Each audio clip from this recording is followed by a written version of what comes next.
this is actually going to be a very quick lesson just to kind of finish up the selling process. So I'm not going to talk about everything in chapter 13, but I am going to talk about a few things. Okay, so with that being said, I want you to consider something. Do you think everyone who buys an item has the same reason for buying it? What do you think? I think the answer is no. And the reason why is, again, you can go back to people needing something or wanting something, okay? Or just the fact that people have different abilities. And so sometimes they might buy something because it might be a splurge, and sometimes people will buy it just because they might need it. So there's all different reasonings, and you could probably think of 2, 3, 4, 5 other different reasons why or why not you feel that, everyone buys an item for the same reason. Okay, so with that being said, what we are going to be talking about is some of the things about how salespeople get ready to sell, some of the things that they think of, okay? We will be really talking about feature benefit selling, because this is going to be a project that we're going to be doing. So what we're going to do is we're going to match up the features of a product to the benefit it brings the particular consumer. So that actually kind of goes back to the initial question. Do you think that everyone who buys an item has the same reason for buying it? And so it might be the benefit that product will bring to someone, okay? Let me see. Okay. And then the last thing that we're really going to be talking about is what are the buying motives that give someone a reason to purchase a product. And the last thing is just for you to understand what the word prospecting is. So prospecting is finding potential customers. So salespeople don't always just wait around for a customer to come in. In many cases, or pretty much all cases, companies prospect and they try to find those potential customers. Okay, so let me move forward. Some of the terms that you will see are right here. So what is merchandising, feature benefit selling, what are product features and physical features, the different types of buying motives, what is a prospect, somebody who is a potential customer. One of the ways you can get a potential customer is through referrals, endless chain method, or cold canvassing. Okay, so let's go forward and start talking about some of these things. You will see that in the Google Classroom, I have printed this page for you so that you will have it. So it kind of talks about, or kind of breaks down, so it's maybe your note-taking for you, and you can add to it if you want to. But getting ready to sell is basically based on a consumer's product knowledge, their experience with something, etc. So feature benefit selling is the different types of product features. So there's actually 3 different types of product features. There's basic, physical, and extended. And then what is prospecting? Again, it's finding potential customers, and you can do that through different techniques. Okay, so let's... Okay, so product knowledge. You can gain product knowledge as a salesperson through your experiences, which is very, very important. So obviously, if you think about it, when you probably got your first job, you weren't experienced. As you experience more, you get better and better at something. You can also find a lot of information about products through published materials and websites. It tells you a lot of information about a product, okay? And as well as when you start working for a company, the training program is so important and so valuable for a salesperson to be able to really understand everything about a product that they might be selling. What are industry trends and why is competition so important? Okay, industry trends you can find out through different organizations. This isn't something that I'm really going to be going too much into, but just so that you can kind of see, Standard & Poor's is just a great way of it's a business journal that kind of breaks down what some industry trends are. So where are companies, where are products going in the next year? So technology is obviously something that you're always seeing change. Trade periodicals, they tell you about the different products in a specific trade. And then research and competition is always a huge way of finding out information. What is merchandising? It's coordinating sales and promotional plans with buying and pricing.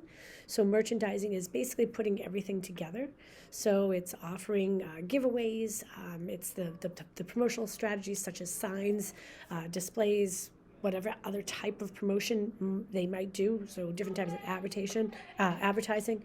And then location. How are you going to get people to buy the product? I'm going quickly through this because you know a lot of this stuff.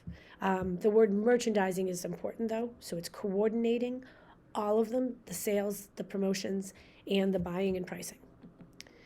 All right, this is what I'm focusing on, the feature benefit selling. So feature benefit selling is matching the characteristics of a product to a customer's needs and wants. So for example, I might want to go in and buy a car. The car that I want to buy is going to be very different than maybe somebody else's because my needs might be different, my wants might be different. I'm a different person than you are, or I'm a different person than your parent is, okay? But it's matching those needs and wants with the different characteristics, meaning the features of the product, of that specific car, okay? And the benefit that it's going to bring to me as a consumer. So as a salesperson, you really need to make sure that you're listening carefully to what that person needs and wants and finding the product that best matches them based on the benefit it will bring them. Meaning, if they offer me something that I don't want, the benefit it's going to bring to me is very minimal. If they offer me exactly what I want, something that matches the needs and the wants that I've explained to them, the benefit that it's going to bring to me is exponential. Okay? Okay, so what are product features? Product features can be broken down into 3 different types: a basic feature, a physical feature, and an extended product feature. Okay, so basic, physical, or extended attributes of a product or purchase. Okay, a basic feature is basically what the product is. So what its intended use is. So a basic feature of a watch is to tell time. A basic feature of a vehicle is to drive. Okay. The physical features are the tangible attributes that help explain how a product is constructed. So tangible is something that you can touch. So remember, intangible is something like a warranty, a guarantee, something like that where you can't physically touch it. A tangible attribute is something that you can touch. So it helps explain how a product is constructed. So it's the fact that a certain vehicle might have 4-wheel drive. It might be six-cylinder opposed to 4-cylinder. It might have anti-lock brakes, leather seats, whatever, a certain type of stereo system. Those are all the physical features. Extended product features are the intangibles, like I had just said. Those are the things that go above and beyond the actual physical car, okay, or the physical shirt, or the physical pair of shoes, okay? So a extended product feature is something like I was saying, with like a warranty. So the fact that I like 2 different cars that have similar physical features, what might make me want to purchase one over the other? It might be the intangible attributes. The fact that it's a 10-year warranty or 100,000 miles, where the other one might be a 5-year warranty and 50,000 miles. Which one is going to be better for me? Okay. All right.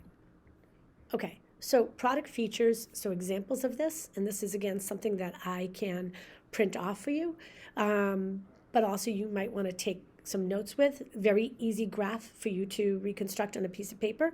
So again, you have basic, physical, and extended. Basic is to tell time. Okay, a car is for transportation. Okay, it said.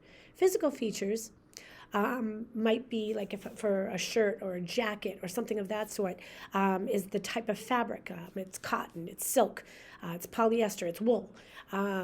The type of closure, is it a zipper, is it a button, is it a snap?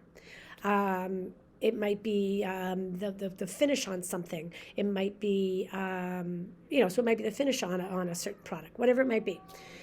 Extended, though, would be the company's could be the company's reputation. That's actually huge. So reputation is actually extended product feature, because usually when a company has a good reputation, a product is more valuable. That's the kind of like why Nike can sell something um, for a lot more than another company that doesn't have that reputation yet.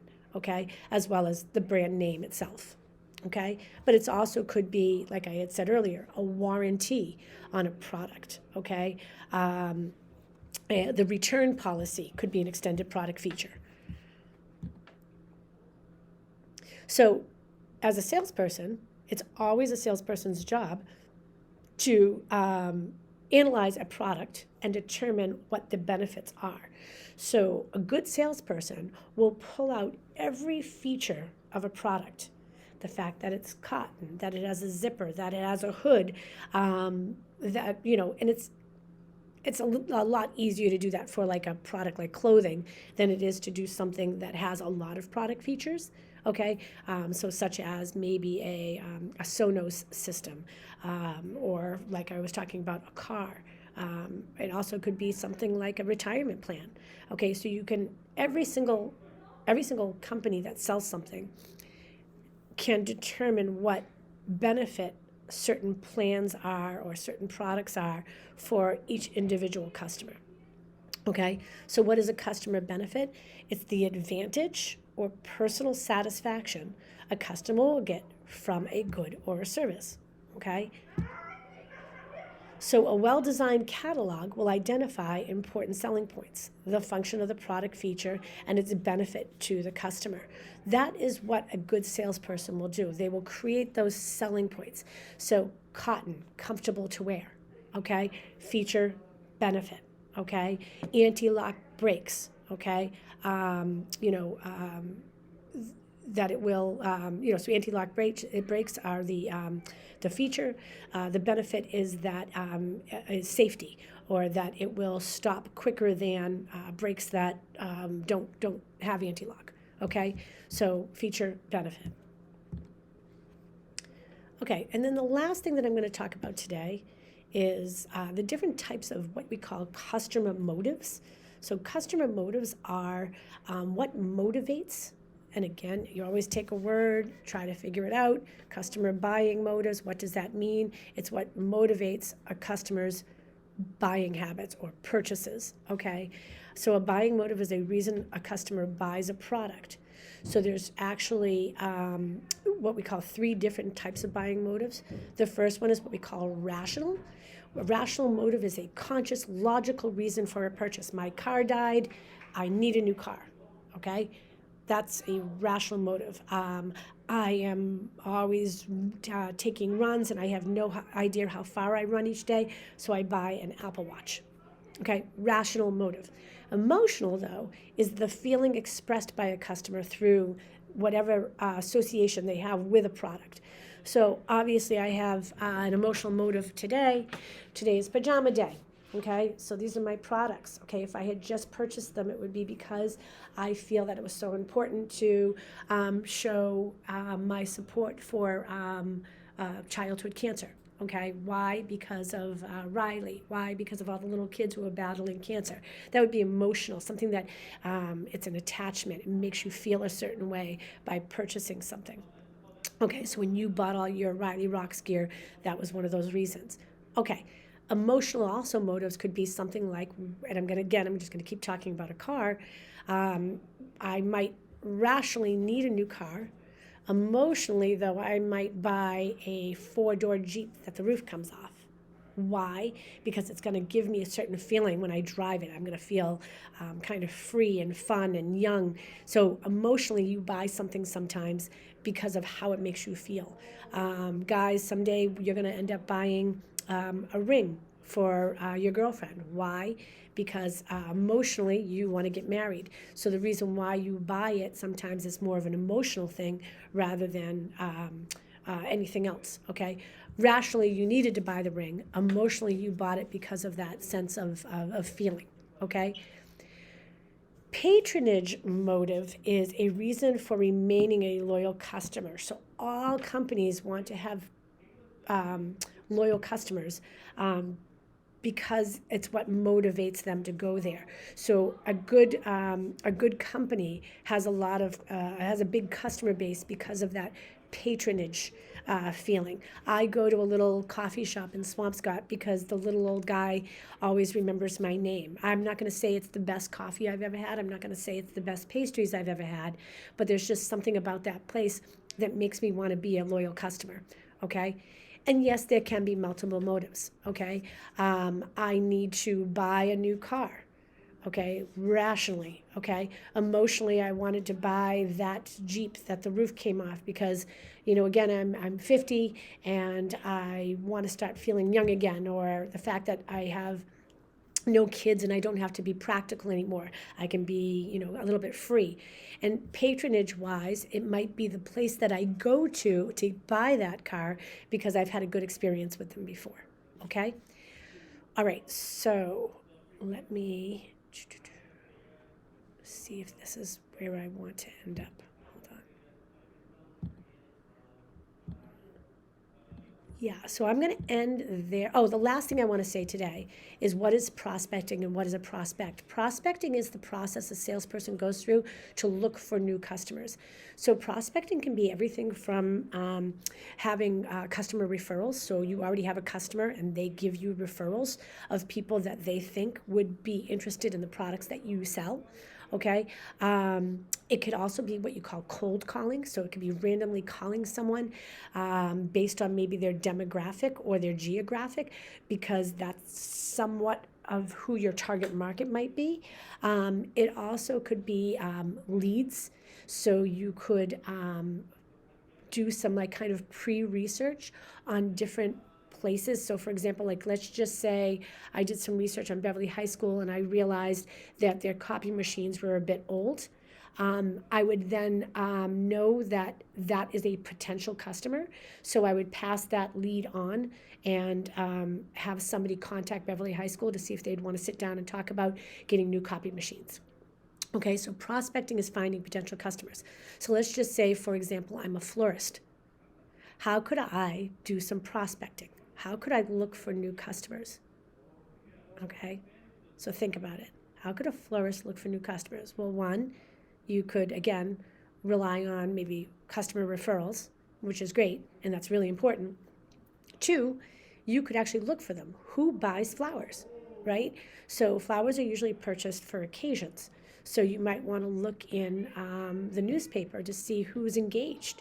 A lot of people put in engagement announcements into a newspaper. It was actually kind of a very common thing years and years ago. But you can see a lot of that stuff nowadays on social media. Okay. Sadly, people who are going to have a funeral end up having to purchase a large amount of flowers. And so, again, looking for customers, you can find out, look in the obituaries, find out who passed away. And you have to obviously do it in a very careful way. You might want to send a card, a sympathy card saying, "We are so sorry to hear about your loss. We understand this is a very stressful time for you. With that, if we can help you in any way by with the flowers that you would like there, please feel free to contact us and give them your information." But that's what you call prospecting. It's finding those potential customers. Okay? All right. So, and again, some prospecting techniques are customer referrals. Cold canvassing, like I talked about, is just kind of blindly calling and then finding those leads, like I was talking about with the copy machine. Having somebody find a lead for you is a really great tactic. It's it's a lot of times like entry-level sales positions. They'll find the lead, and then the salesperson ends up kind of closing the sale. So again, these are very effective ways of finding potential customers. All right, so that is it for today. Goodbye.